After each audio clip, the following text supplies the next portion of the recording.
Praise the Lord. మాకు jail అంటే భయమా?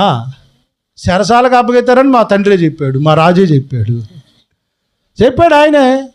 అప్పగిస్తారు, మీరు ఆడికి పోయినాక ఏం ప్రిపేర్ అవుతామా అని చెప్పేసి అన్ని ప్రిపేర్ ఏం చేసుకోకండి, అప్పుడు ఏం మాట్లాడాలో కూడా నేనే గైడ్ చేస్తాను అబ్బాయి అన్నాడు ఆయన. దేవునికి స్తోత్రం. ఇప్పుడు చెప్పండి, ఇప్పుడు మా యజమానుడు తండ్రి దేవుడు, ఆయనకి ఏకైక రాయబారులు మేమేం చెప్పాలి? బైబిల్ గ్రంథంలో ఒక మంచి మాట ఉంది, నమ్మకమైన రాయబారట మంచి ఔషధము వంటి వాడట. ఏంటి? నమ్మకమైన రాయబారి. ఇప్పుడు రాయబారానికి పంపించినోడు, నేను ఉదాహరణకి ఇది ఇయ్యాలి, ఇంకా నీకు ఈ అయ్యగారు అమ్మగారు ఇవన్నీ అవసరం లేదు. దొంగ రాయబారులో మీరు చూసారా? గుర్తుపెట్టుకోండి, మందుకు కనిపెట్టేటప్పుడే దాని డేట్ ఆఫ్ ఎక్స్పైరీ డేట్ కూడా వేస్తారు. మందు డేట్ వేసి కనిపెట్టేటప్పుడు దాని ఎక్స్పైరీ డేట్ వేస్తారు. ఎక్స్పైరీ అయిపోయిన తర్వాత మందు ఆడితే అది చేసే మేలు కంటే కీడే ఎక్కువ. దేవుడు పంపించిన రాయబారులు దేవుడు చేయమన్న పని చేయకపోతే దానికి కూడా ఒక పీరియడ్ పెట్టాడు. మీకు తెలుసా? దేవుడు ఎవరిని పర్మనెంట్గా వీళ్ళే నా సేవకులని పర్మనెంట్ ఫుల్ అభిషేకం ఇచ్చి పంపలా. ఈ మాటలు చెబితే కొంతమంది నా మీద పగబడతారు. కొంతమందికి మొదట్లో ఇచ్చాడు అభిషేకం, ఏదో కనికరించి ఆశీర్వదించి ఇస్తే ఇక అదే పట్టుకొని తెల్లవార్లు పొద్దుగూకులు సచ్చేదాకా అదే ఇక అదే చేసుకుంటూ అట్టనే జీవించుకుని నన్ను దేవుడు అభిషేకించు, నేను ఇట్టనే ఉంటా అనుకుంటూ గర్వాంధులయ్యి సౌలు లాంటి అభిషేకం కోల్పోయి చివరికి చచ్చిపోయినటువంటి బోధకులు నాకు చాలామంది నేను ఎరుదు.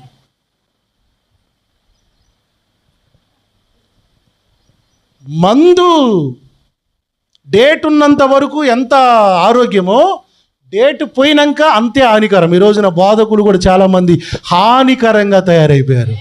It's true.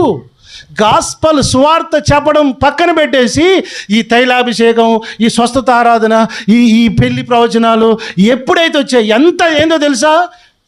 Date of expire అయిపోయినటువంటి బోధలు ఇవన్నీ.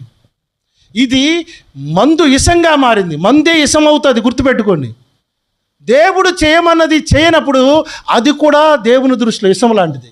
ఈ రోజున సంఘాలన్నీ ఇసంతో చచ్చిపోయినాయి. ఇసం తాగితే ఏమైతాయి?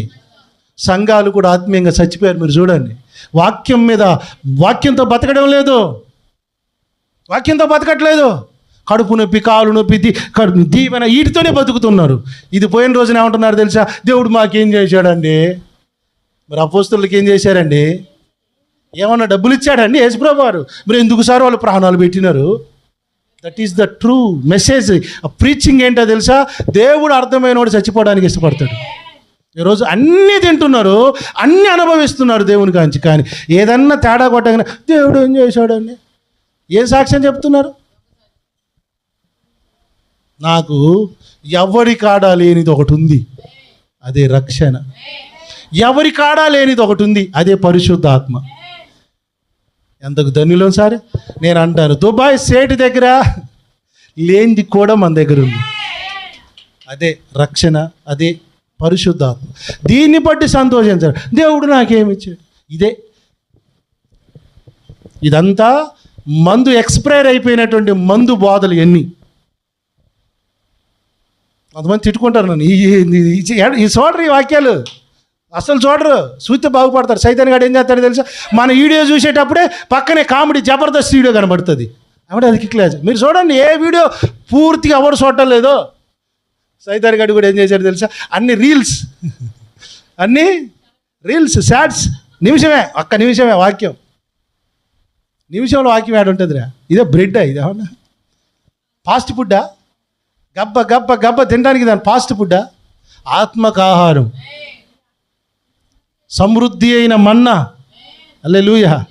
ఇది షాట్లలో రీళ్ళలో దొరకదు. ఇది ఎట కూర్చొని ఇక అభిషేకించబడిన ఆ మాటలు ఇంటే నీకు అర్థమైంది. నేను కూడా ఇది పక్కన పెట్టేసి నేను కూడా ఇక స్వస్థత ఏదో ఒకటి అమావాస్య పుణ్యం అని పెట్టుకున్నాను అనుకో, మస్తు ఉంటుంది. కానీ నాకు దేవుడు మందిని కోడేయమని చెప్పలే. మందిని కోడేసే పని చేయొద్దు, నీ పని అది కాదు. మందిని కూడబెట్టే గుంపు వేరే, నీ పని ఏంటి తెలుసా? సిద్ధపరిచే గుంపు. సిద్ధపరచు.